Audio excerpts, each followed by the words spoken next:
भीष्माष्टमी व्रत और कथा। माघ महीना शुक्ल पक्ष की अष्टमी। हर साल माघ मास के शुक्ल पक्ष की अष्टमी तिथि को भीम अष्टमी का व्रत रखा जाता है। भीम अष्टमी को भीमाष्टमी या भीष्माष्टमी के नाम से भी जाना जाता है। धार्मिक मान्यताओं के अनुसार इस दिन भीष्म पितामह ने अपने प्राण त्यागे थे। कहते हैं कि महाभारत युद्ध के दौरान जब भीष्म पितामह घायल हो गए थे तब उन्होंने सूर्य के उत्तरायण होने का इंतजार किया और माघ मास के शुक्ल पक्ष की अष्टमी तिथि को अपने प्राणों का त्याग कर दिया था। जलोकुश तिल और जल के साथ श्राद्ध तर्पण आदि करते हैं, उन्हें गुणवान और योग्य संतान की प्राप्ति होती है। इतना ही नहीं, उन्हें जीवन में वैभव भी मिलता है। भीमाष्टमी का महत्व।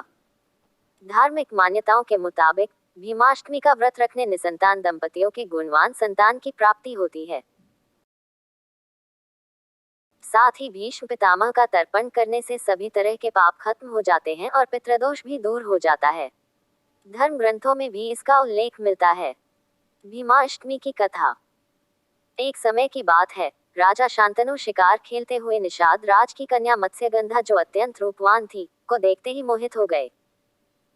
राजा ने निषाद राज के सम्मुख उनकी कन्या का वैवाहिक प्रस्ताव रखा, किंतु उसने इनकार कर दिया।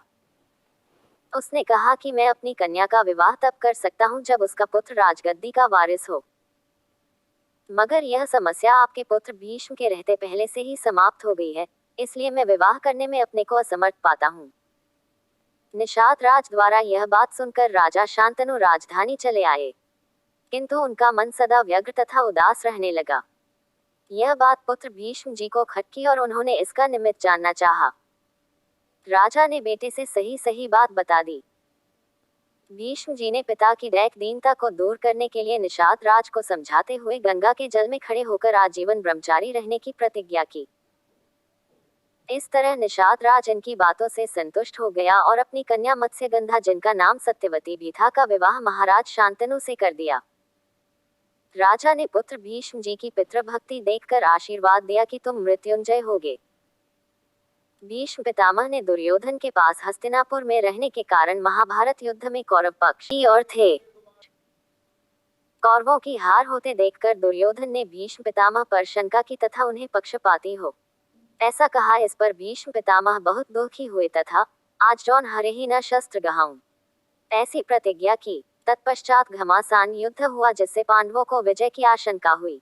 तब भगवान श्री कृष्ण को भी भीष्म पितामह की प्रतिज्ञा की रक्षा के लिए सुदर्शन चक्र को हाथ में उठा लेना पड़ा था। श्री कृष्ण की प्रतिज्ञा भंग होते ही अर्जुन ने श्री कृष्ण से क्षमा मांगी और शस्त्र त्यागने को कहा। फिर अर्जुन शिखंडी को सामने ले आए, जो पिछले जन्म में अंबा थी, जिसने प्रतिज्ञा ली थी कि वह भीष्म पितामह की मृत्यु का कारण बनेगी।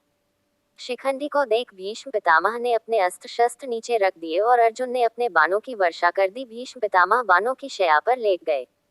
दक्षिणायन सूर्य के रहने में प्राणांत करने से प्रेतयोनि प्राप्त होगी, ऐसा समझकर उत्तरायण आने पर उन्होंने अपना प्राण त्यागा। माघ शुक्ल पक्ष की अष्टमी को ही उनकी मृत्यु हुई थी, इसलिए यह उत्सव आज भी उसी पुण्यात्मा की स्मृति में मनाया जाता है।